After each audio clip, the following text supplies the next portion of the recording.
This is two Hasan heads, Ben a Minute and Eric Hovagim, who made a YouTube video a month ago where they infiltrated Nick Fuentes' Groyper army. And let's take a look. This is where we were. Clips. Most people watch Nick Fuentes because Nick has been banned off most of the woke mainstream sites like YouTube. His content has been able to find a nice home in the form of shorts, reels, and TikToks posted by fan accounts. I guess the woke apps don't really care as long as the hate speech is short, to the point, and under a minute long. We're putting you in the Labubu. I don't know how to say this, but you're going in the Labubu. And Gavin Newsom will put you there. Okay, so from first glance, I guess I kind of get the appeal of some of his content. I mean, if I had no idea who this guy was and I just saw this... All you have is your vote. It is the billionaires, it is the oligarchs that make the decisions for all of us. It is the billionaires that make the giant campaign contributions. They make the decisions in the public and private sector that affect all of us. What do we have? We have our vote. I would agree with him. And this is what makes Nick not just unique in the vast pool of right-wing commentators, but also extremely dangerous for the future of American politics. Whether you love him or hate him, Trump and his administration is becoming more unpopular every day. And I don't have a crystal ball, but I don't think MAGA or the new Republican Party can survive without Trump himself. And one day, who knows when, but one day, there will be no Trump. And the Republican Party is going to have to find a new identity post-MAGA. Well, I believe Nick knows this, and is planning and laying the groundwork for what comes next for American conservatives. And I promise you, it's not going to be J.D. Vance.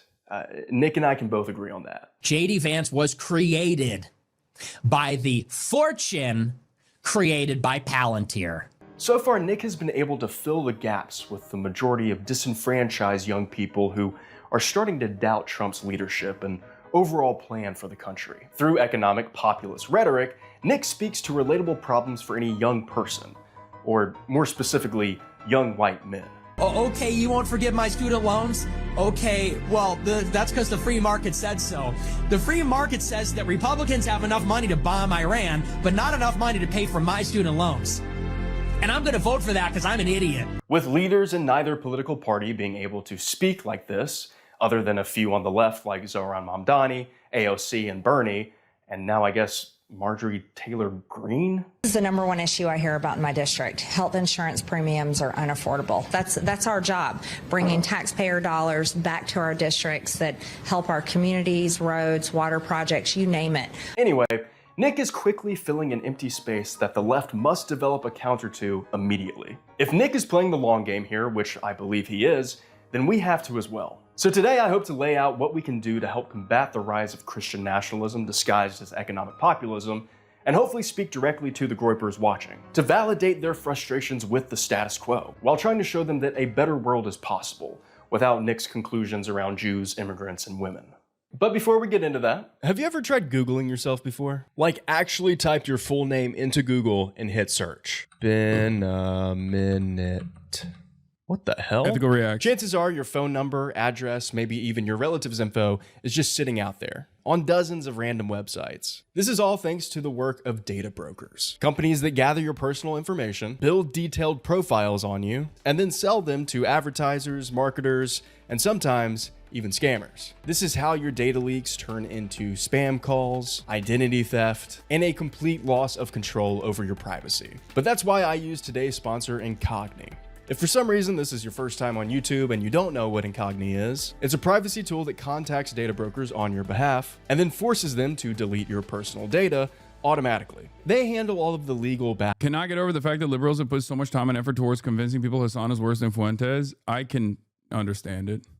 Back and forth. You just click and it's I've talked about and this with their new extensively custom at this removals point, but feature, like, you can submit links to any site you find exposing your info. a lot of these people are ones not even outside of liberals their automated necessarily. network. A lot of these people are not even liberals necessarily. It's like it's people that have their own personal anger and their own personal hatred for me. You know, like the sex pastini community. And then there is also the Asmongold style, you know, supposedly apolitical people who present themselves as apolitical, but they're actually right wing, that openly promote Nick Fuentes, and the entire slop tuber contingency that that is far more right wing than they openly admit. But that's what it is. Like if you're taking it from all angles, which is understandable. I think a lot of these people basically see it as like, a lot of these people basically see me as an ideological op, whereas they see Nick Fuentes not as an ideological op. They see it as like maybe someone that's more extreme than they are, right? But they don't see someone like Nick Fuentes as like a serious,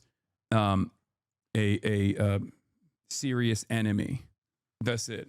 .com/BeenAMinute. When you click that link, it helps support this channel, and it also gives you a huge discount on a very helpful tool. If you're tired of being tracked, spammed, and exposed, it's time to fight back and give you one less thing to worry about.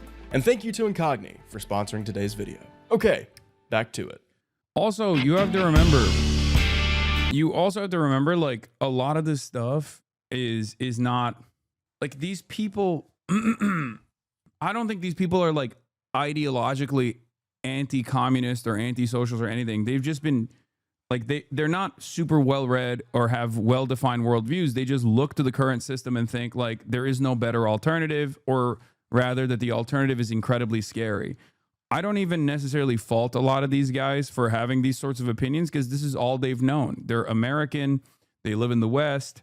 They've been taught that like every other country and its people are, or especially if they're designated as like foreign adversaries, are scary and dangerous. Even if said foreign adversary is doing like the same thing that we're doing, for example, or doing it to a much lesser degree, we have a tendency to look at that and think, no, this is like much more damaging. It's much more devastating when they do it, right?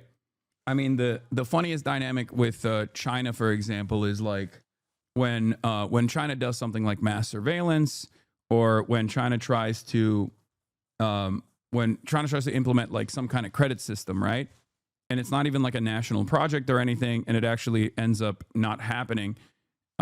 Although we have a literal credit system already, we look to the Chinese social credit system when we make like we make it a much larger deal than it actually is, right?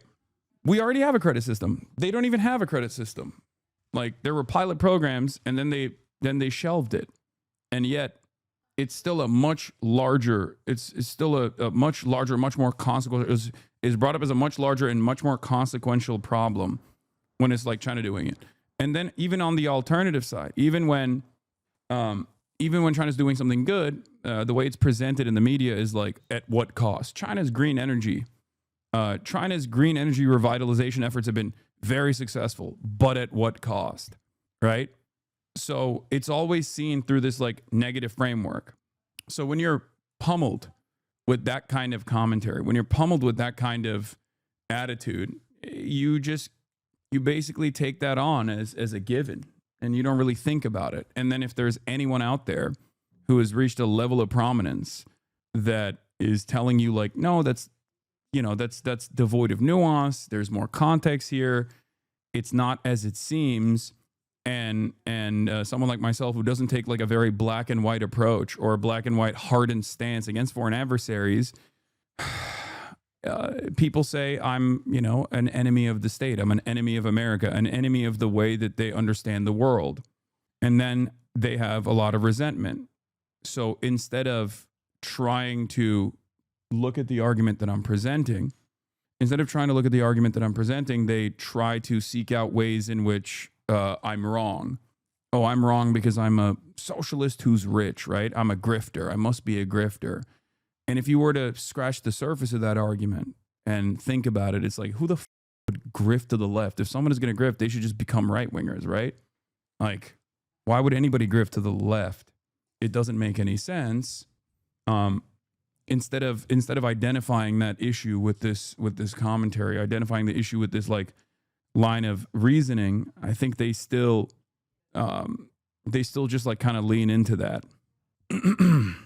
I still have not understood the concept of a nation state, America being one of them. Anyway, let's continue.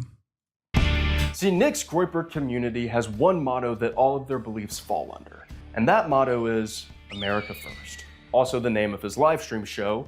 Nick's definition of America First sort of works as a catch-all term for preaching his ideologies and neo-Nazi talking points. difference. Because Nick's view of what America is and what America should be is the same as most white Christian nationalists. To them, America is the land of opportunity and freedom for everyone who is, you guessed it, ethnically white and ideologically Christian or Catholic, just like Nick. Everything good is over. This country is going to be mostly non-white by the end of the century. According to white Christian nationalists, any other race, ethnicity, religion, culture, or foreign influence taints the purity of America. And this is why your material problems can be directly attributed to immigrants, black people. Could you give a little bit more nuance with why you can't grift to the left like you can the right? I've heard you say it a lot, but I'm just a little bit confused. I mean, think about it this way. Every single day, I have to sit here and tackle like minor differences in opinion from people who turn around and make it seem as though these minor differences in opinion is actually a major consequential delineation from the way that they see the world.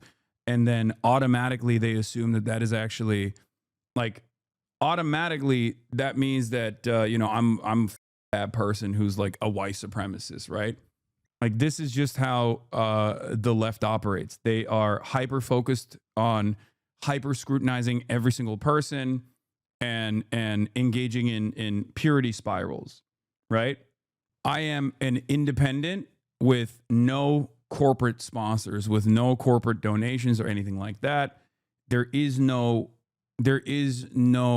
concentration of wealth and power that thinks that my commentary is good for them, because it's not. At the end of the day, if you're on the left, you are going to be anti-corporate consolidation, anti-wealth consolidation. You're going to be anti-rich to a certain degree, right? And therefore, obviously, if that's the position, then wealthy people would much rather give money to right-wingers, no matter how far right they may be, than any left-winger. So you can't really develop an audience as someone who is a leftist without a significant amount of grassroots support, real support. That's also the reason why you see a lot of... So the number one reason, like I said, is because like the right is way more forgiving, or rather they're way more open-minded towards people who are in any way, shape, or form interested in saying the right things. Just like simply coming out and saying you're a right winger automatically wins you a lot of favor in the right. And that's part of the reason why a lot of people pivot to the right when they're like outed or something like that, you know? Whereas people on the left are constantly punished by their own audience all the time. And then the other reason is because there's a lot more money on the right. There's a lot more money on the right. Right-wing ideology also leans into pre-existing hierarchies, social constructs that we take for granted, whereas people on the left, on the progressive side, are constantly trying to dismantle pre-existing hierarchies, and that is also seen as a major issue from people who rely on those pre-existing hierarchies, or people who take that as the standard, as the norm, and don't want change. So there's a lot of resistance to change in general. So there are a million different reasons why, if you're going to grift, I think grifting to the right is a much more appropriate measure. Grifting is just posturing for money under those scruples. Why complicate yourself with the hardest version of that? Exactly. If you were a grifter, that means you're devoid of any sort of like serious moral compass. If you're devoid of any sort of like ideological grounding, if you're devoid of any sort of interest in a different vision for the future. And if you just have no real opinions, then why the would you grift on extra hardcore difficulty? The only thing on the left is organic human interest. All the uber rich guy interests on the right wing side, which includes neoliberals who are pro-capitalism. Yes. And people who say there's market saturation on the right, and therefore it might be easier to grift to the left, are wrong, because grifting to the left, or just like communicating leftist positions and making them more palatable, is infinitely more difficult than just saying common sense. Okay. Like think about Asmongold, for example. Regardless of what his real world view is, like think about how he cuts content. and how much easier it is to just simply say, yeah, this guy's based. Everything that this guy is doing is good when talking about Donald Trump. There aren't even that many figures that I could point to personally and say, this guy's doing it the appropriate way, the best way. Maybe Zoran, right? And even then I have criticisms of Zoran too. And not only that, but also it's much easier to just look at all of the things that are happening around and just saying, no, it's really good actually. And all of the people that are naysayers about police brutality, or all the people that want more representation, all of those people are just bad people. They just want to destroy Western civilization. It's just much easier to present an argument from a right-wing position, because you can always lean on the status quo. You can always lean on the status quo and maybe even demand more of the status quo. And a lot of people who don't necessarily think too hard, a lot of people who don't think too much about the way things are, or how these systems work and who they hurt, especially if they have a position of privilege in some ways, are never going to want to entertain the notion that there is a better way out there. There is a better future out there. They're just simply going to go, well, things might be bad, but the alternative is far scarier, because everyone is terrified of change. Anyway, let's continue. Radical atheist leftists, and just about any group that isn't purely white and American born. You know, sort of like Nick's own father. I'm not English or German. I'm Fuentes. What's Fuentes? Mexican. And who's your dad's Mexican? My father's half Mexican, yes. While the Groypers and Nick fall on the right of the political compass, they often break from Trump and the Republican Party on some things. When did you meet Eric in China? Unfortunately, I had zero time. If you remember, I was sleeping the only times where I wasn't on camera. Especially when it comes to Israel.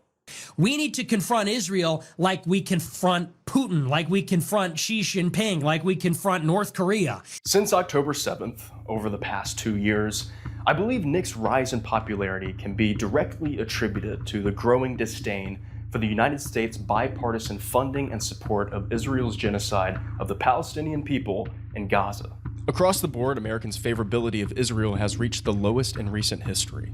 And while the vast right-wing ecosystems are better organized for monetization, like they can take $1 million betting ad and get Fuentes or the Israeli prime minister on without getting canceled. Meanwhile, that's not even true. Like, there are definitely people who have gotten canceled, or at least like took a serious hit for having Benjamin Netanyahu on. Like, the Nelk boys definitely ate it.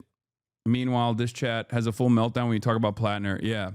Even if I'm not like a dick riding Graham Plattner, people still get in their feelings and cut an endless amount of content saying that, like, it's I'm a fake, phony, and a sheepdog for the Democratic Party.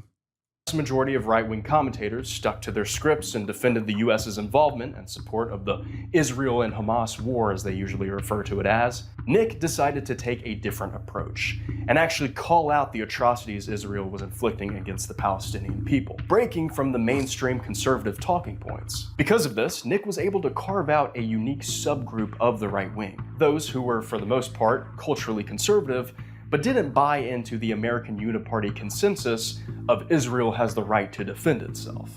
After all, Nick's motto and show is called America First, and the way the federal government was treating Israel was definitely not putting America first. Now, at this point, you might be thinking, well, this is good. These Groypers are right? Shouldn't we be standing in solidarity with them in support of Palestinian liberation and the defunding of the IDF and Israel as a whole? Well, yes, but not for the reasons they believe. But you might not know that if you just caught a few of Nick's viral clips online. I don't think people understand exactly what's happening here. The Gaza Strip is all rubble. It's a population of 2.1 million people. There are reasonable estimates that say that 200,000 people have died. That's 10% of the population. 10% of the population has been killed. And 50,000 of those are women and children. So this is hell on earth. Because Nick and the Groypers don't care about Palestinian liberation. They're against Israel because they're anti-Semitic. Nathan J. Robinson over at Current Affairs put together these quotes and videos that I'm about to show for this next section, so be sure to check out his article in the description below. Okay, let's get this straight. Nick is a neo-Nazi. And I don't mean to use that term lightly either. He has called Hitler cool and awesome. Am I right? Am I right, boys? Am I right? Let's go. He was also real cool. Where he's rolling down the street and stuff. It's like, this guy's awesome. This guy's cool. He's given a Sig Heil here. Audrey. Go, go, go. You gonna do it? And there is also a very viral clip of Nick giving this rant after seeing a black man littering in his neighborhood. I want this guy dead. And I wish Hitler would kill him. I wish Hitler would have killed him. If I was in a room with Hitler and that guy, me and Hitler would team up and fuck that guy up. We would kill that guy. He would hold him down and I would beat him to death. And we'd high five at the end. If that wasn't enough, he also said things like, I don't believe in the Holocaust, and once said this on a live stream. Takes 1 hour to cook a batch of cookies, and you have 15 ovens, probably in 4 different kitchens, right? I mean, this is like scratching the surface. Like, there are rants of him talking about miscegenation, like race mixing, as though it's like the same as having sex with an animal, you know? It's insane. Doing 24 hours a day, every day for 5 years, how long would it take you to make $6 million? I don't know. It certainly wouldn't be 5 years, right? The math doesn't seem to add up there. And in addition, you know, in this hypothetical, I imagine that if you took aerial photographs over the kitchens, you would need to see certain smokestacks to release the smoke from baking the cookies, and the smokestacks would project certain shadows, but I guess they're not visible in the aerial photographs taken over the kitchens. Nick has even talked to his supporters about how you gotta be careful who you talk to about your beliefs of the Holocaust not being real and Jews secretly running the world. We all have these beliefs, but you know the consequences for believing them and for talking about them.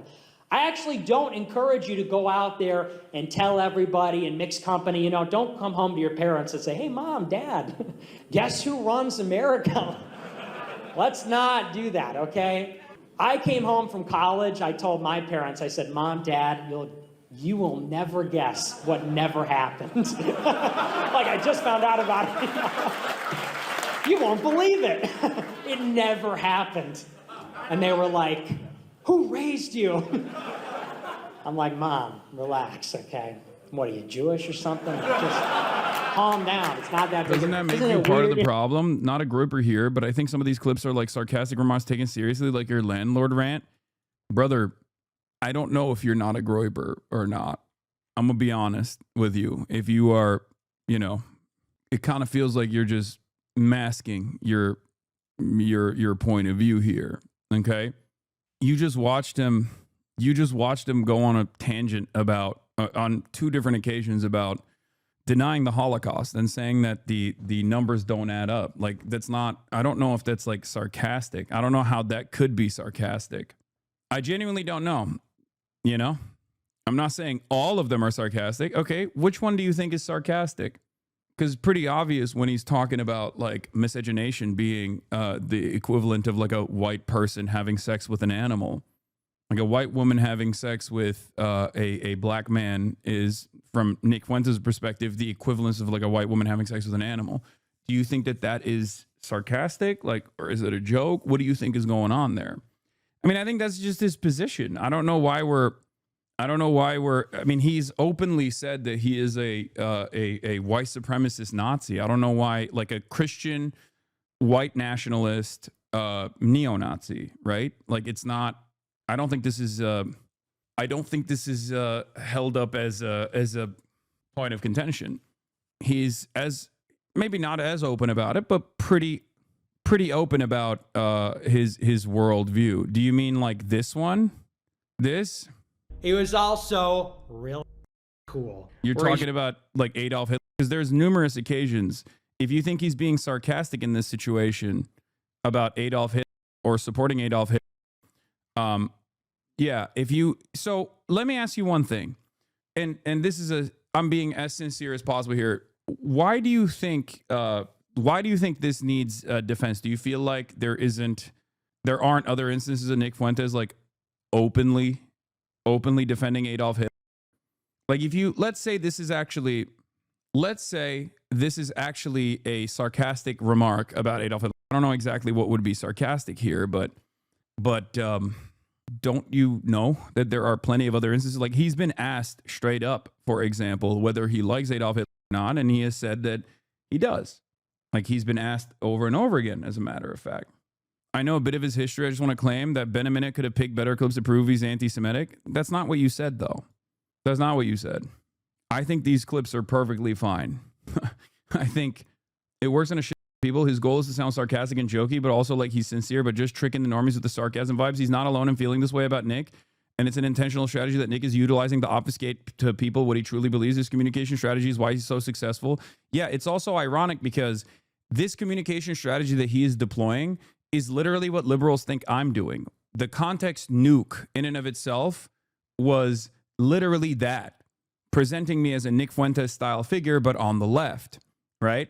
And it did work on a lot of people because it presented a ton of clips out of context where me saying like liberals are so easy to dupe by Republicans and they get duped by Republicans all the time. Liberals get duped by right-wingers all the time. I hate that. Was shortened to liberals are so easy to dupe. I'm actually lying to liberals about my position when I'm not. I'm pretty open about my position. He obviously can't be as open about his position, even though he does get fairly open about his position with regular frequency, right? Like he is pretty open about his worldview on the inferiority of other ethnicities and other minority groups. He's pretty open about his support for Adolf Hitler. He is as open as you can get about being a neo-Nazi, an anti-Semitic neo-Nazi. So if you are personally at this stage still going, well, you know, these clips that he's choosing are not great, or he's just being sarcastic, but you are fully aware of his the other times in which he's defended Adolf Hitler, for example, whether it be his policies or engaged in Holocaust denial or Holocaust revisionism, then don't you feel like you're just kind of serving his purpose here, obfuscating whether or not he is literally a neo-Nazi or not, and then simultaneously, when receiving some pushback, turning around and going, well, I'm just saying he could have picked better clips. I'm fully aware that you and others say that he does this, but I just haven't heard it myself, to be honest. What? We're currently watching a video where he openly admits in the beginning of this video why he has to mask his true opinions, right? And the reason why he has to do that is because by and large, there are still a lot of people, even racist people, who look to someone who is a self-avowed neo-Nazi and go, yuck, that's bad. Okay? There are also plenty of people who think socialism is bad. Some people who are delusional enough to assume that even socialists are almost as bad as Nazis, if not worse than Nazis in some instances, right? Like there are a lot of dumb people out there, but by and large, most people, dumb, racist, smart, not racist, it doesn't matter. They're all anti-Nazi, okay? It exists outside of the confines of permissible bigotry. Someone can have opinions that are damn near identical to Nick Fuentes, but the moment that they find out that someone is branded as a neo-Nazi, they go, ew, gross, not for me. Because Nazism is like the maximalist position of reactionary politics. In any case, he is not a fan of any non-white group, despite the fact that he himself is a Mexican and he goes back and forth on his Mexican background. But the thing is, he also, unlike the rest of the Republican Party, he is both anti-Israel and also anti-Semitic. That, I would say, is the biggest difference between Nick Fuentes and the average right-winger. The Surfs actually put a pretty decent compilation here together. Ben Shapiro hosts Matt Walsh, who spreads the exact same kind of sexism and racism as Nick Fuentes. They're both homophobic and support U.S. imperialism abroad. It's white supremacy, but the only difference is Matt doesn't also attack Israel. The only difference between Matt Walsh and Nick Fuentes is that Matt Walsh does not attack Israel because Matt Walsh works under Ben Shapiro. And it's also the same exact reason why Ben Shapiro hired Candace Owens, for example, when Candace Owens was saying a bunch of anti-Semitic shit, but she was pro-Israel at the time. When Candace Owens started saying anti-Semitic shit and was anti-Israel, then Ben Shapiro fired Candace Owens, right? They gave Randy Fine the U treatment. What do you mean? Nearly every single thing he accuses Fuentes of being misogynistic and violent towards women, racist towards black and indigenous people, praising white supremacy, are things that his own host, like Matt Walsh, have said many times before. All of the cases that I mentioned, they're all immoral, bad, gross, harmful, but they're not all rape. Some of them were, not all of them. And until we acknowledge that there are other ways to have immoral sexual relations with a person, until we reclaim sexual morality and sexual boundaries, we will be stuck trying to condemn all bad sex on the grounds of consent. Fact number one. For the record, this is also part of the reason why a lot of these people don't see Nick Fuentes as that big of a threat. If you're a fan of Matt Walsh, unless you are super pro-Israel and you are singularly invested in Israel, why the would you hate Nick Fuentes? You love Nick Fuentes. There are so many normie right-wingers who love Matt Walsh, right? And they, of course, naturally also gravitate towards Nick Fuentes as well. If anything, on the normie right spectrum, the reason why they don't really f Nick Fuentes is because he's too extremely online. But of course, on the extremely online side of the normies who don't really dig deep into politics, they love Nick Fuentes because he's extremely online.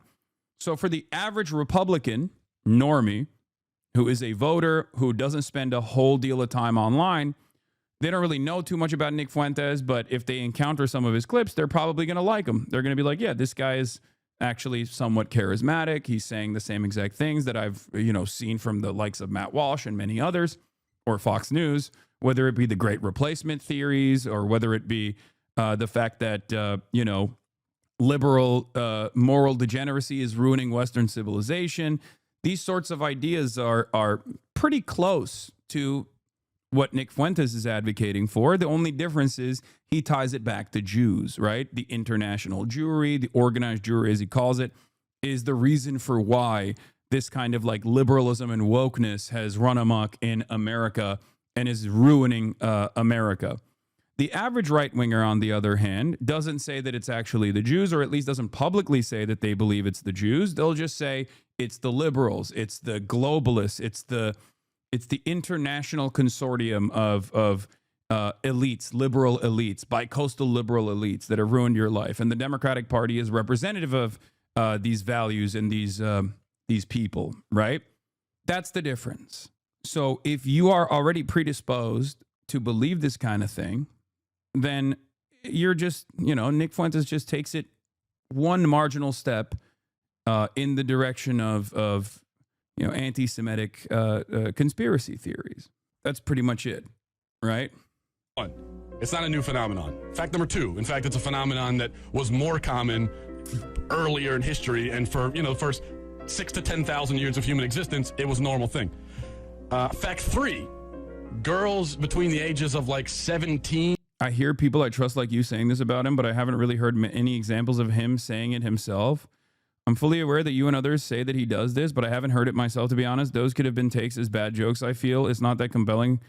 What? Are you talking about Nick Fuentes?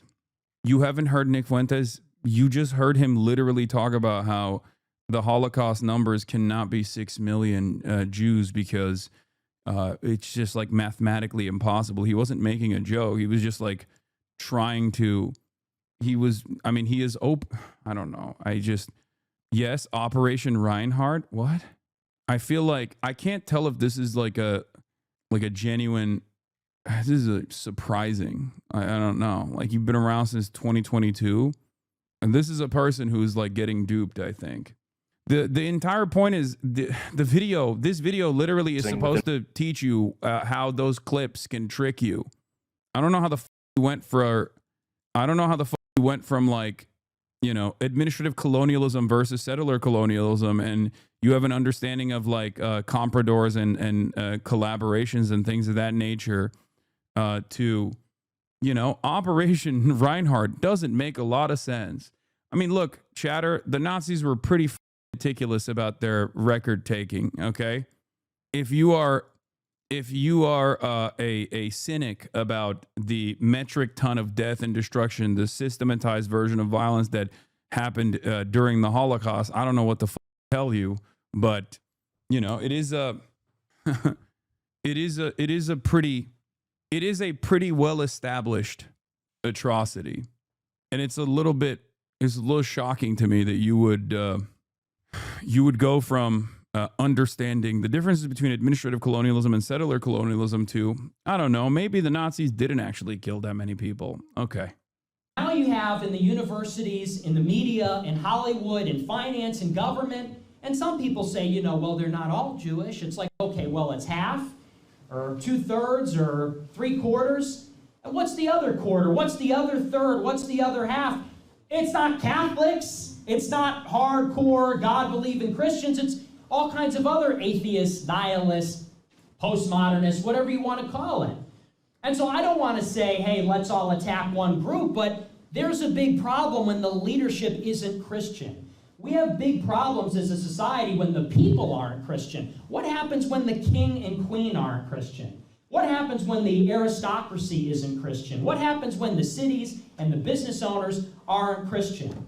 Well, take a look around you. It's exactly what we have now. And so many of the problems that we can point to, which are blamed on various things, ideology, government, on other groups or populations, can be attributable to the loss of faith and the loss of any kind of adherence to an objective morality. Elon Musk cooked us so fucking hard. It's crazy how hard Elon Musk cooked us. Surely there's more context. I mean, the difference is people will hear this and see the first part and go, you know what? There are a lot of Jews in positions of power in the banking industry or in Hollywood. And it's overemphasized by a lot of people like this. The difference, however, is that those are American Jews, just like American Christians, people coming from, different parts of the world that have become American in the process over generations of living here. They are not a monolithic, organized unit. Okay? That's it. That's the difference. There is no organized Jewry. The closest expression to an organized Jewry would be Zionism. And even then, obviously, Zionism is falling apart in terms of its propaganda for American Jews, especially with the next generation of young American Jews. That's precisely the reason why ADL spent most of its time coming after people like myself and not Nick Fuentes in the aftermath of October 7, because ADL knows that Nick Fuentes is probably not going to, brain poison young American Jews into an anti-Zionist position, right? Because they will know instantly that he is a neo-Nazi.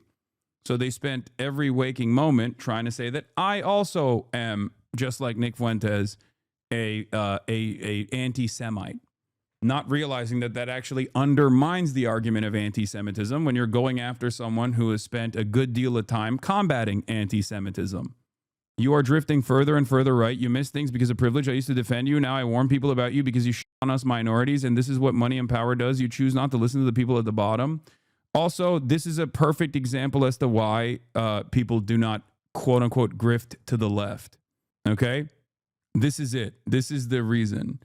My position on whatever this person is talking about have not changed at all.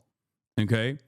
I'm so glad you're warning minorities about me, so that they don't accidentally arrive at whatever conclusions that I am.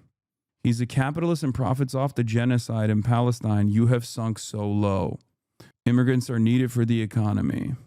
Jihad means struggle. You are upholding a racist trope. Now you are, yes. Oh, this is the chatter who misunderstood me the other day when I actually quite literally explained that jihad does mean struggle, but I'm talking about like their own version, their own understanding of jihad. And then he turned around and said, I point out when you're wrong, and if you get a gifted sub, I will. That was not me. I would never just insult. Everyone has personal jihad. A group can have a completely peaceful jihad. That was the person who didn't understand that I was literally saying that who do you think is closer to the false framing of jihad and Sharia that you see from Westerners? This isn't the actual concept of jihad nor Sharia. Having said that, who do you think is closer? Do you think it's the right wingers that are closer to like a Taliban style form of governance? Or do you think it's actually liberals and progressives that are closer? And this chatter said, oh, you are adopting the right wing framing on jihad. And then I corrected them and I said, no, I'm not adopting that. I actually accounted for it in my commentary. And I did say that this is not even the correct framing or the correct understanding of jihad. It's, as a matter of fact, the false framing of jihad and the false framing of Sharia. And even within that false framing structure, right wingers are infinitely closer to this form of what they declare is jihad and what they declare is Sharia. You doubled down on your position. Your own personal feelings or your own personal embarrassment in this moment, if you think that your misunderstandings are reason alone for you to go, Hasan, you have changed. I am protecting minorities and warning them to not watch you, then, it's fine. It is what it is. Keep up the good fight, chatter. I don't think any right wing would ever listen. I still listen to you because I think you can do better. You clearly have a hard time. You might be listening, but you're not actually listening. You're not actively listening. You're maybe hearing, but you're not listening to my words. Okay? Sometimes it's all right if you misunderstood what I was saying. But this is the problem with people on the left. Even if it's their own personal misunderstanding of a thing that I actually accounted for, they will literally go, my own personal misunderstanding is still your fault. And not only is it your fault, but you've actually betrayed the revolutionary cause. You're actually an enemy of mine now. This kind of thing doesn't exist on the right. This is why organizing on the right is much easier. Okay?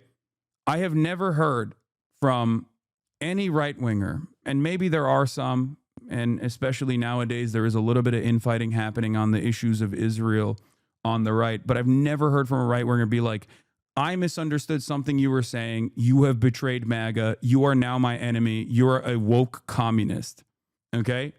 There is no like, I am going to hold you accountable mentality on the right. They just straight up go, okay, maybe I misunderstood. I think this guy's been pretty loyal to the cause. Actually, they do kind of do that now. That is pretty funny. No, I don't think that you are my enemy.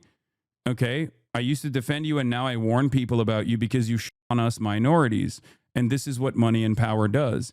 If you think that money and power has actually corrupted my worldview so much that you think I've drifted to the right and you are warning people about me, then that's a really strange thing to do to an ally. This is what you do to someone who is an enemy. Not only have you said a whole bunch of nonsense here, okay? When did you switch on minorities? I missed the stream. Yeah, it's the other stream that you might have missed out on. I think you need to stop doing I think stupid I think you are blind to things. What you say means things. Explain what you are talking about, please. Can we be done with this? Just say what you mean, okay? Say what you mean. Because I'm almost certain that this is because you do better. No, that's not. Every now and then I entertain stuff like this because I need people to see that this is not real criticism. You're just engaging in the cheapest form of vague generalizations from an incredibly smarmy perspective. Like, just do better. On what? Give me an example of what the difference you have, the difference in opinion that you have with something that I've done. It's not real to you, sexism? Wait, what? On what issue? Look, stop. Give me an example, please. We're moving closer and closer to at least like something specific, but give me an example, please. Clearly it was such a big deal that you actually chose to make this a major issue. Just give me an example of what you mean, okay? It's far too abstract and far too vague for any of us to understand what you're talking about. You have to tell me what it is. Do you guys understand why I consider stuff like this to be wrecker behavior? You were being sexist as towards two right-wing women? Wait, what? Okay, go on. What are you talking about? who and what. I think we're gonna figure it out eventually. Who are you talking about? And what did I do? Also, that's not even what you mentioned earlier. You said that I was a capitalist who profits off the genocide in Palestine. My point is, if you have a million different points of contention like this, and you can't even actually give me like a clear-cut example of like the break-off point. I can't do this shit because it's scary. People are jumping me. How do I explain as an example in the past when you made a mistake? Look, if you have a serious point of contention, if you have a serious issue with something that I've done, you should probably be, yeah, you are a liar and propagandist. Got it. Okay. This is what I mean. That's literally an Ethan talking point. So I have a feeling that this is where this person is coming from. Unfortunately, I know. So much of the overall generalized negative feelings come from astroturfed talking points that are literally pumped all over the internet. Okay. And then other left adjacent and self-described leftist content creators also lean into it as well. And then ultimately, it all amounts to either a misunderstanding or just someone who has been duped. Okay. In so many of these instances. And it's so difficult for people to go, you know what? Maybe it was my mistake. Maybe I've been duped into taking this position. This is part of the reason why I just move on usually. Okay. I just move on. And you should too, chatters. It is what it is. But ultimately, my point is, if you have like such a serious gripe that you are quote unquote warning people about me, like warning others not to watch, don't watch this guy, he's an enemy, he's an op, you probably should have like a well-defined gripe. Okay. Like I have very well-defined issues with someone like Nick Fuentes. His entire worldview is damn near the opposite of mine. Okay. On virtually every single point, with like maybe the exception being what he says about Israel, even though I spend a good deal of time explaining to people why his opinions on Israel are still ultimately different than mine, because it comes from an anti-Semitic position, right? It's never just like, I don't like Nick Fuentes' vibes. Or even with someone like Asmongold, even with someone like Ethan Klein, I spend a good deal of time explaining to you exactly what my disagreements are with the type of content that these guys are consuming and the type of content that these guys are putting out there. But for some strange reason, every single one of my naysayers will just lean into clips out of context that show me in the exact opposite worldview that I currently maintain, that I've been advocating for a decade plus. Okay? This is a problem. And then their fans or people that actually encounter their content in the wild or see some of these clips turn around and go, you know what? Those clips were valid. Those clips were actually valid. I won't describe to you what my anger and resentment stems from. I won't describe to you what my anger stems from, but I will tell you that you're bad and you're wrong. Okay? That's it. A lot of this has gotten a lot worse because of the Elon Musk Twitter takeover. It's become serialized. It's very profitable. But yes, it has become insufferable for the most part. There's a massive epistemological issue currently. Access to information is trending downwards towards illiteracy. Yes. I think you conflate annoying leftists with lolcow farmers too often. No, I think some of the annoying leftists actually get farmed by the lolcow farmers. That's it. All right, let's continue. And so, that's a long way of saying I love Hitler. Okay, I wonder what he means by that.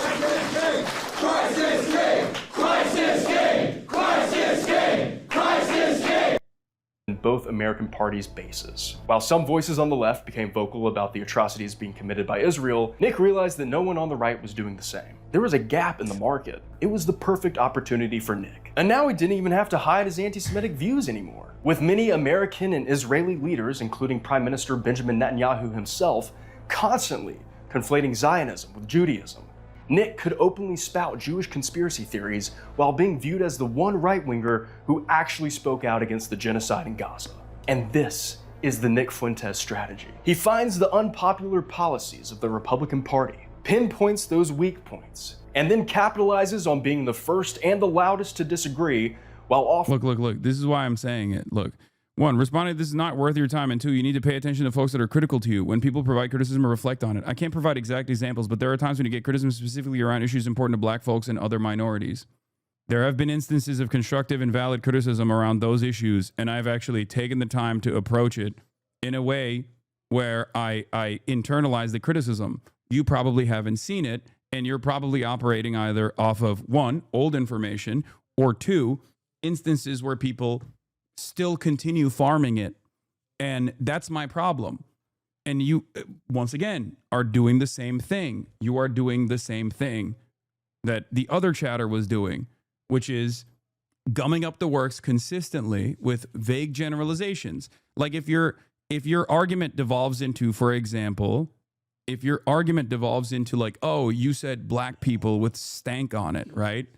About the Sudan issue when someone was basically using the genocide conducted by the RSF in Sudan as a counter to stop me from talking about, black voters in the New York mayoral race, telling a chatter that they're not actually going to universally vote for Eric Adams just because he's black. I addressed it. When you speak of some minorities' issues, you are sometimes really dismissive. Yes, I'm really dismissive of derailers in general. But at the end of the day, you have to understand, if that's, for example, what you're talking about right now, I've already taken the criticism. I've already said I've already said my apologies. And if you're still hammering that point, at this point, I don't think you're interested in having a productive conversation. Do you see my problem? Like, this is impossible. This is an impossible conundrum. Okay. And it also makes it very difficult to parse through who is a derailer and who is actually offering constructive criticism. This is the issue. Okay. I'll shoot or point it out next time and we see if you take it seriously. Dude, do you not realize that this is a problem here? Like, you've been in this community for a long enough time, and you literally have this attitude, this incredibly cynical attitude. I will never be able to convince you, okay? I will never be able to convince you. I don't know why you just don't go and get this information elsewhere then. Like, I just don't get it. I don't understand it. Do you see what I mean? This is impossible. Every stream it turns into a struggle session over and over again, okay? I watch it because you're still a good source of news, and we live in a white patriarchal world, so everything we get is through that lens. Okay, good. All right, I'm going to do my very best to move on from this now. But you guys have to understand, you're anonymous, okay? To me, you are anonymous. I know some of the backgrounds of some of the people that are consistently speaking in the chat, but I don't know how much of my background you're familiar with. I don't know how much of my commentary you're familiar with. I can only set expectations off of what you have revealed about yourself, whether that be your username or how many months you've been a subscriber. And I'm trying to do my very best. And if you are this adversarial in this very moment on issues that I've also, spoken about, then it's impossible. It's impossible for me to read your mind.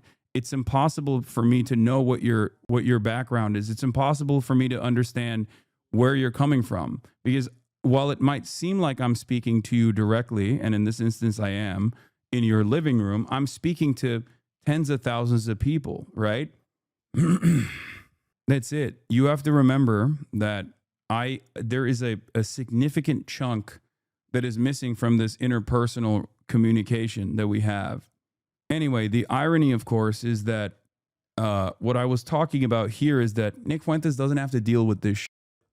Okay? He doesn't. He just simply does not have to deal with any of this stuff from his own audience. And ultimately, he doesn't have to deal with the endless amounts of people that take advantage of this back and forth dynamic that exists in this community, in this chat, to cut endless amounts of content off of it. Hasan is both simultaneously captive to his audience, but he's also incredibly mean to his audience. Hasan is bad. Hasan is rich, but also a socialist. That doesn't make any sense. He's a hypocrite. He's a grifter over and over and over again from a lot of people who are liberals themselves, even, and have, apolitical audiences. And that's precisely the reason why he gets to basically operate in the sidelines and build his audience and build his community and continue clip farming in whichever way he wants to direct it. When you look at the clips that are of me on the internet, it's more often than not clips with a negative framing. Clips with a negative framing, clips out of context, and clips with a negative framing that people with a genuine opportunity or a genuine interest in like undermining whatever the fuck I'm saying or smearing me have been pumping all over the internet, whether it be Reddit, whether it be Twitter, and certainly even on TikTok. With Nick, it's the exact opposite. His own clip army is constantly cutting things, oftentimes also out of context, in an effort to present him as like some progressive champion, even if they're reaching out to, even if they're actively trying to, reach out to an audience of more progressive-minded people, liberal people. Yeah, your haters have more videos on you than Nick Fuentes. That's the problem. Exactly. And my haters are, some of my haters literally say I'm a bigger issue for American politics than Nick Fuentes. I'm a bigger danger than Nick Fuentes. And these people run around and claim that they're liberal. So if you are a liberal, if you're a liberal and you watch these people who are self-described liberals say this kind of shit, and then it's paired up with like somewhat positively framed Nick Fuentes clips that you see on your TikTok, you end up leaning in that direction. And slowly but surely, you develop an affinity towards Nick Fuentes. And then, slowly but surely, you start agreeing with some of the other things that he's saying. This is just how it goes. Offering an America First solution in its place. His solution isn't Republican or Democrat or Libertarian. It's America First. He's even said this himself. That's why I started my show, which was called America First, which was this nationalistic show as opposed to libertarian or conservative. And this strategy has gone far beyond Israel and has worked wonders for Nick and the Groypers as a whole. RPG sent $20. Hey Nick, just wanted to thank you for your impassioned and unapologetic defense of La La Land. I got called gay for giving it a 10 out of 10, so it was a major relief to be vindicated by the leader of the white race. Favorite song/scene? I don't know we want to go that far, but it is objectively one of the greatest movies of all time. So far in this video, I've been talking a lot about Nick. But what about the Groypers themselves? What are their views? Do they blindly follow everything that Nick says, or is there some resistance there? If I was going to infiltrate this community and attempt to make woke left-wing content that was appealing to them, I would need to understand how the Groypers interact with Nick. What does that relationship look like? And to do that, I would need to hop into some of the spaces where Groypers are found. While Nick might be mostly discovered through short-form videos on the woke mainstream apps like Instagram, TikTok, and YouTube, all of Nick's videos and live streams originate on the free speech haven website known as Rumble. Think of Rumble as sort of a YouTube, but all of the content is for conservatives. So I want to spend the next few minutes going through one of Nick's long-form videos and try to get a better sense of how he navigates complex topics. I've only really known Nick through short-form videos and Twitter, so maybe there might be some nuance that I'm missing. But before watching, I decided to recruit someone from the radical left to help me break down this video and dive a bit deeper into the Fuentes psyche. Some of you may already know him, but if not, let me introduce you to Eric Hovigam. Low-lying grass, rolling hills. Oh, Israeli missile launcher. We gotta be over here in Israel. What? Why is there an Israeli missile launcher in the middle of Azerbaijan?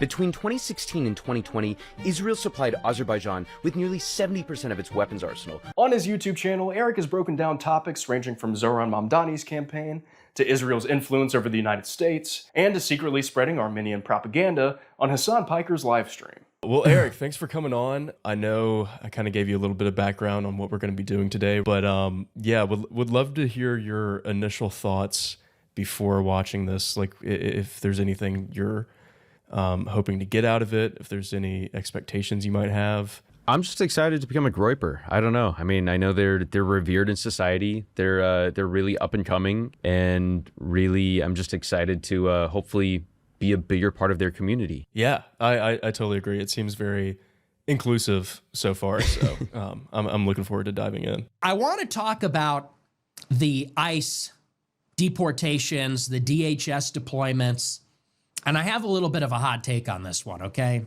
I'm sure you've seen the news. And I talked about this a little bit a couple of weeks ago. I like it. I'm out here in Chicago in the streets. I like it. And every day we're seeing footage of Border Patrol and ICE agents marching through downtown Chicago. It's awesome. I love it. Our country is being held hostage by a metric ton of the lowest common denominator of people that really belong in prison. If his whole thing is like, these people are inferior, whether it's by race or by belief system, yet they are holding you hostage.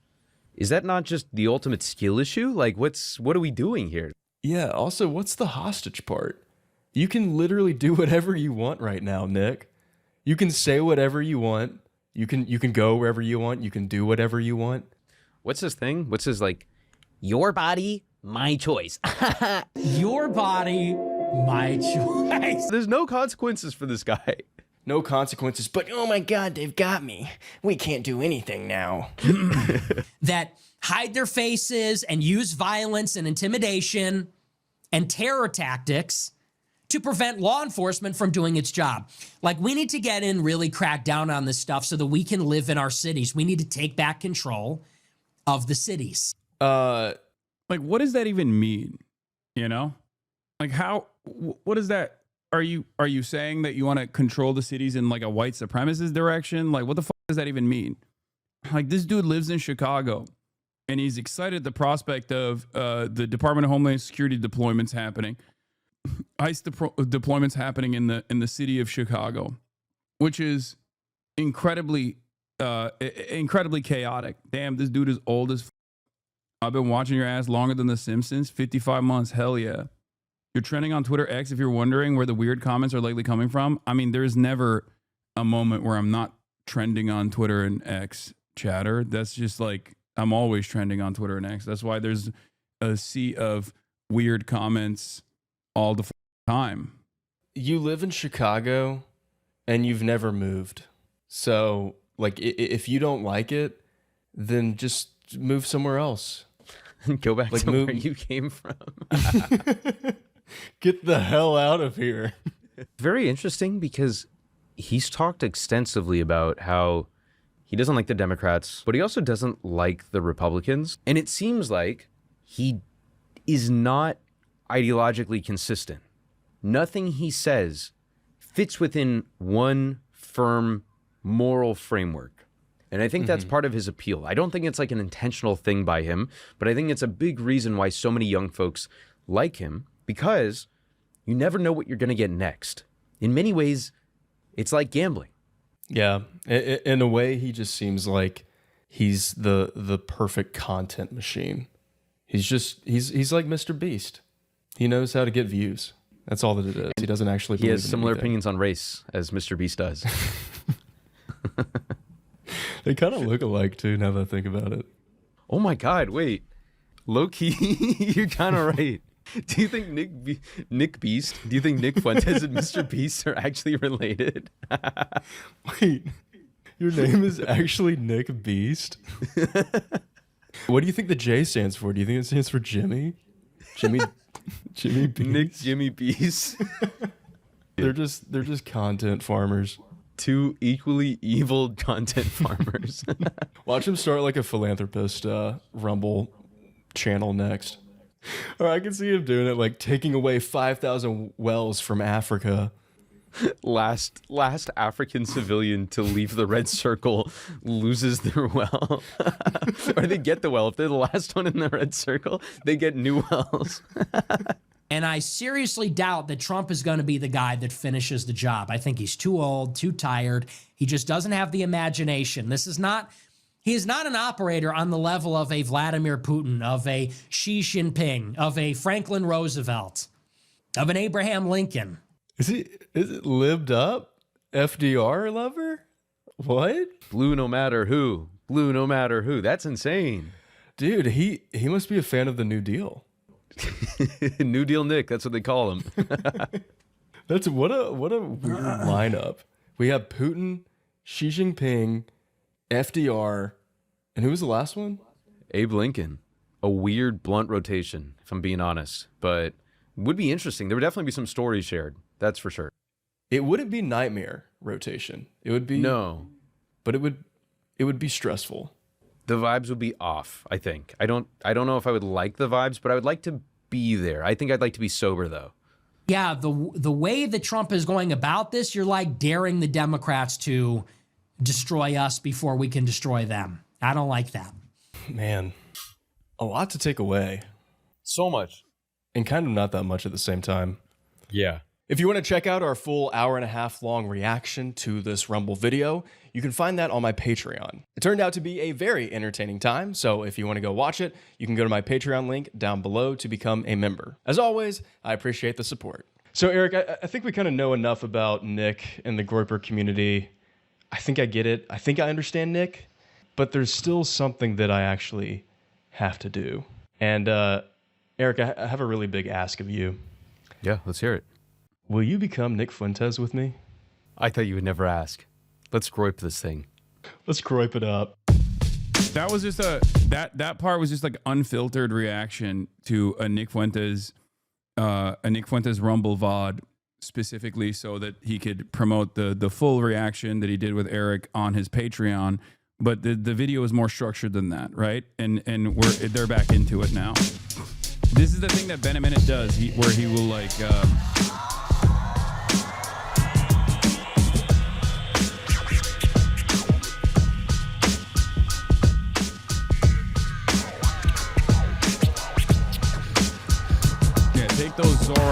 Take those Zoran posters off, Eric.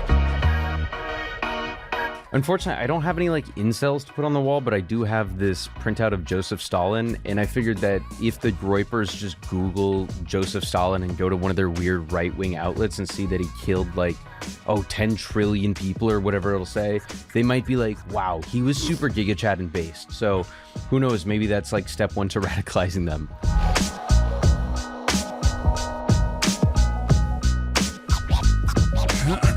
All right, I'm happy with the set, but now I have to get into costume. So I'll do a really cool transition in 3, 2, 1. Huh? Pretty. I got a little bit of this, a little bit of that. Need a tie. Also, all right, no now women. I need some kind of profile picture. Okay, first things first, we need to set up some profiles. So we're gonna make a YouTube, an Instagram, a TikTok, and a Twitter, and maybe some Rumbles. Rick.Patriot. But I want to make it Mexican. So, Patriota. Sign up. We're going to do Cooper Liberto.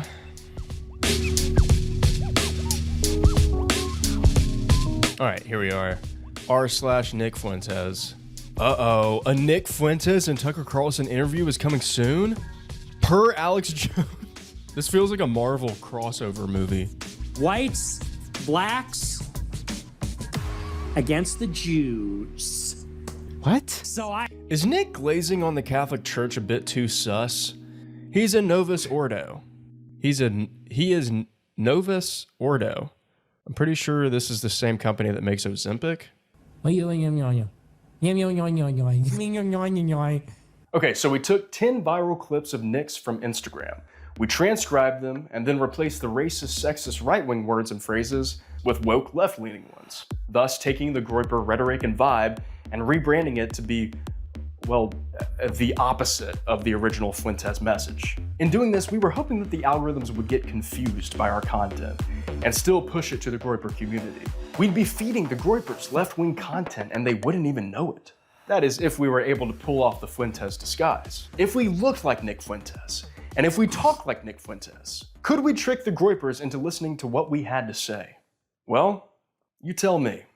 RPG sent $20. Hey Coop, just wanted to thank you for your impassioned and unapologetic defense of La La Land. I got called gay for giving it a 10 out of 10, so it was a major relief to be vindicated by the leader of straight white men. Favorite song/scene? Favorite song/scene? I don't know. I don't want to go that far, but it is objectively one of the greatest movies of all time. The job market is cooked. It's cooked because of H-1B visas. It's cooked because of high-skilled and low-skilled immigration. Has the GOP done anything about that? Absolutely not. The job market is cooked. It's cooked because of the billionaires. It's cooked because the 10 richest men in America own more than the bottom 150 million combined. Has the GOP done anything about that? Absolutely not. Why do you have this job? You don't know anything. You're an idiot. You're like, you can't tell me anything I don't know. As a matter of fact, you couldn't name 5 countries. You couldn't tell me what continent China's in. How do you have a job? How are you getting paid? Like, these are secondary memes. You know what I mean? Like, they're taking Nick Fuentes rants that are anti-immigrant and then turning it into a secondary meme of like, haha, like this. To say like, haha, like I'm not racist, but sometimes I have racist opinions when the immigrant DoorDasher forgets to give me a straw for my drink.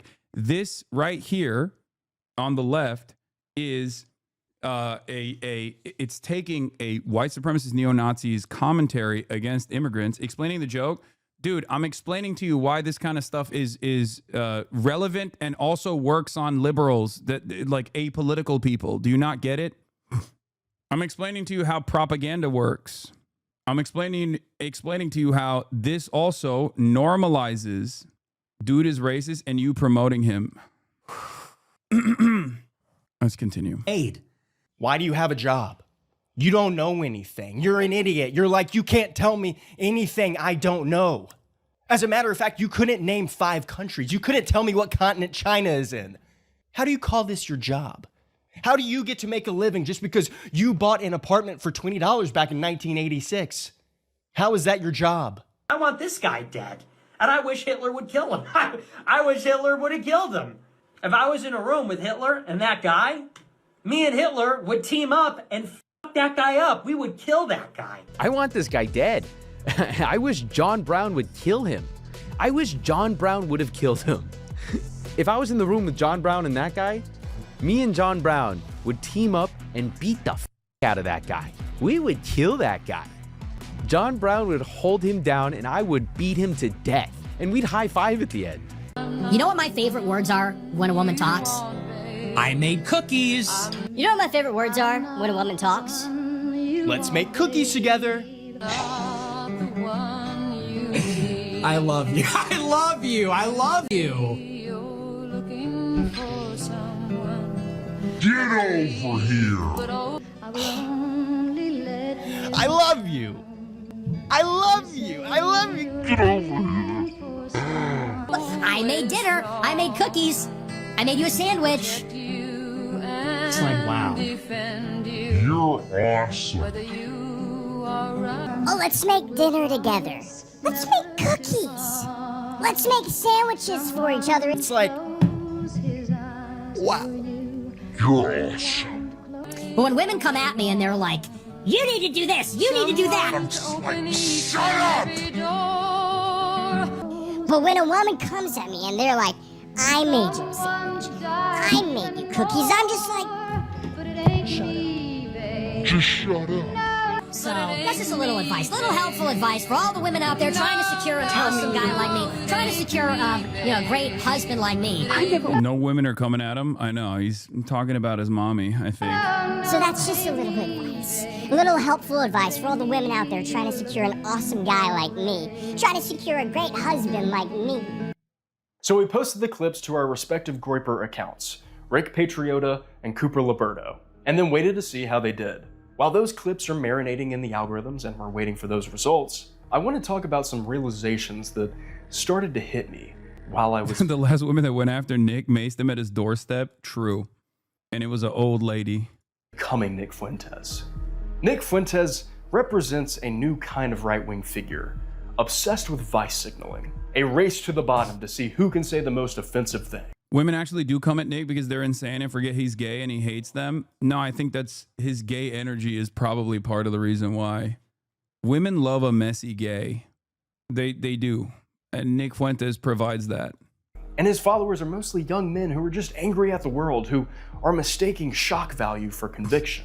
But when you pair that energy with calls for law and order, or support for arresting people who criticize Trump or ICE, it all starts to feel contradictory. And honestly, f***ing lame. It's kind of hard to sell yourself as a rebellious truth teller when your version of rebellion is demanding obedience to authority. What's most telling is how unstable his ideology is.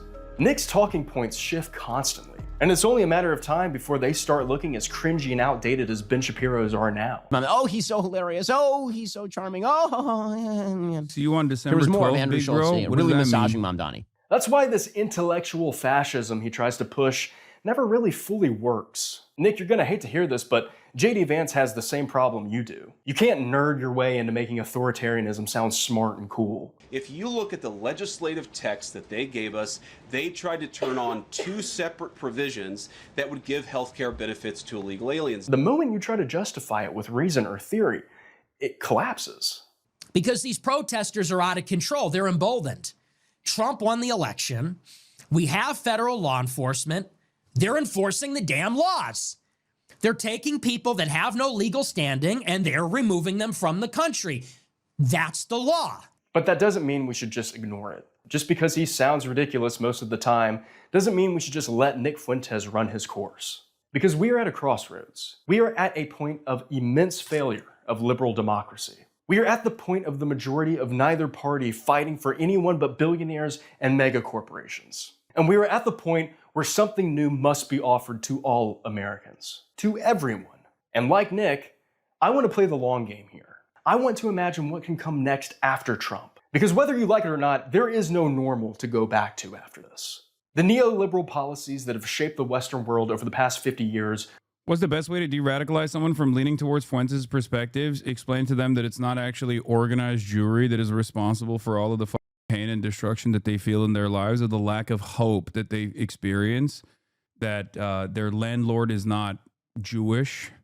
Well, it could be, but in general, it's not because of organized Jewry that is the reason as to why they're feeling this kind of stuff. It's capitalism. You know, there are capitalist Jews as there are capitalist WASPs. Ultimately, they align on their class position, not on any other ethnic or national boundaries. They operate on the boundaries of profit and expanding profit. There are capitalist WASPs, yes. Are on their way out. This is the critical point of change. I guarantee you that the first candidate and party that can champion an economic populist message will come out on top, whether they're a Republican, Democrat, or some new party. Okay, so how did our Groper videos perform? Let's start with Rick Patriotas. First of all, Eric's TikTok account got completely banned just a couple of days after starting it, and they provided no woke. The wokes got him. Reason as to why. He appealed it and was not able to get it back. Was it because Larry Ellison thought he was being too woke about Israel? Maybe. So no views for Rick on TikTok. However, Instagram was a different story. In total, all 4 videos received 1,839 views, with the video about being a Republican shill outperforming the others by a ton. This was the video that did well across all platforms. Now, YouTube was kind of a weird one for Mr. Patriota. So, 2 of the videos that I uploaded to YouTube got some form of blacklisting. The video in which I said John Brown would hold him down and I would beat. That got actually age restricted. And then, crazily enough, the one where I'm on Israel. We need to confront Israel like we confront Putin. Like we confronted apartheid South Africa. That got fewer views. That got 2 views.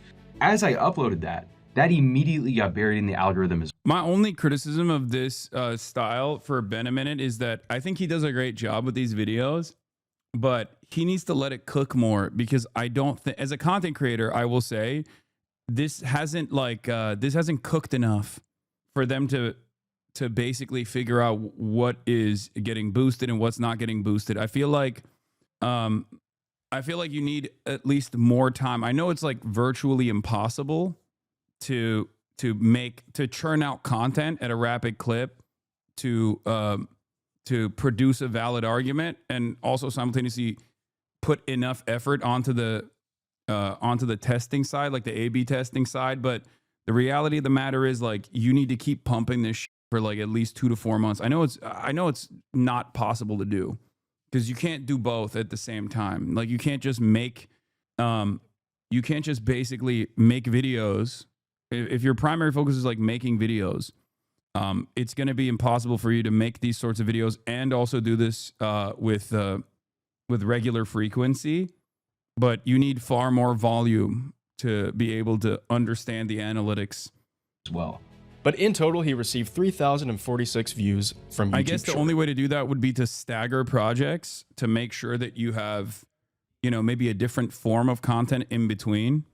And then have these like longer projects that you work on to put out there once every like 5 months or 6 months, And the comments were very interesting. He's 28, I'm 46, and this holds true. Reagan, both Bushes, and Trump. Each and every one of them dumber than the previous one. And each and every one of them actively made life in America harder for everyone who isn't a multimillionaire. Hell yeah.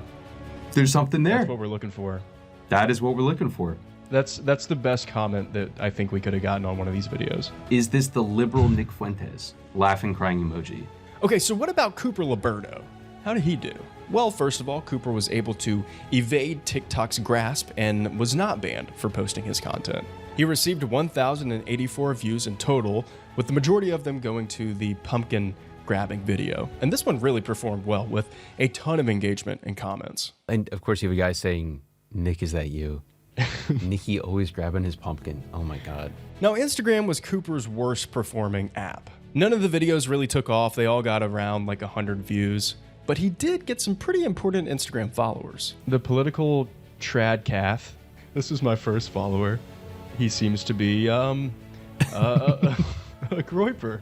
And then lastly, on YouTube, he totaled 1,780 views, with most of them going to the La La Land one, funnily enough, and the motivational video. You have one life. It's not very long. It's not as long as you think. He received 5 new subscribers, and here's what some of the comments look like. Nick, WTF is this? This is Nick Fuentes without Nick Fuentes. Keep it up, though. Your first video on the platform for TikTok always gets an extra boost because they want to embolden people to post more if it's a decent video and goes viral. This is a presumption, but it's pretty well known at this point. Yeah, that makes sense. It's like it's the drug dealer method. First hit is free. The hit being virality. I love that. Bro, speaking facts. In terms of trying to get leftist woke talking points over to the Groiper audience, would you call this a success? I think overwhelmingly, this was a success. And I think it's demonstrated by the fact that people are indeed commenting, is this the liberal Nick Fuentes? On both of our videos. People are actively seeing, like, there is, you can call it a Nick Fuentes, but there's this idea that stuff is really broken right now. And that the two-party system, or the two parties that we currently have, are garbage. They're not serving our material interests. They're not serving the people. They're captured by Israel. They're captured by corporate political action committees. Like, they are demonstrably failures at improving our lives. And people see that and they're upset about it. This shows how big of a failure the left currently is in the United States as a consequence of neoliberal Democrats pulling away, ratcheting further and further to the right. Because clearly, there's an appetite for the opposite. There's an appetite for material action to be taken to improve people's lives. And folks on the left just aren't doing it. And that, of course, gives the leeway for bad faith actors on the right to jump in and capture this audience that should not be captured by folks like Nick Fuentes. So yeah, I think it was pretty successful overall. I think it was a success to some extent at the very least. What would you say? I think the fact that all 3 apps saw us as somebody who should be shown to more groypers and be pushed out throughout the community. And I think in terms of infiltrating the groyper community, we did that. That was a success. In terms of getting our points across as leftists, as woke propagandists online, I don't know. That's a little more like nuanced thing to measure. I don't really think we can tell from just the comments that we were reading. But I do like to think that at least one person, one groyper, saw one of those videos and said, yeah, I like this guy. I hope he becomes the next Nick Fuentes one day. If you really want to like change people's opinions, the real way you do that, of course, it starts with the media, but it can't be overstated how much of it has to come from the politicians who enact policies to change like the literal way I live, to change my bank balance, to change the food that I put on the table, to change the roof over my head. If they are not able to do that, none of my opinions will change beyond what the media will tell me. And I think that is, it's impossible to have a very satisfying conclusion from this when, we're just a couple of... Not to sound like an Arab, hot take, but I don't think you can save groypers if you have no empathy as someone over 21. Yeah, but there are a lot of people who are under the age of 21. And no, you can absolutely change everyone's minds. That's just because the one thing that people can't overcome, like propagandists can't overcome, is real existing material harm. That is precisely the reason why you have so many people who experience buyer's remorse after they vote for Donald Trump, right? If that was the case, if people had no capacity to change, especially after experiencing certain forms of harm that they don't like, experiencing certain forms of harm that they directly tie back to this administration's lack of interest in solving any of those problems, there would be no change in people's attitudes.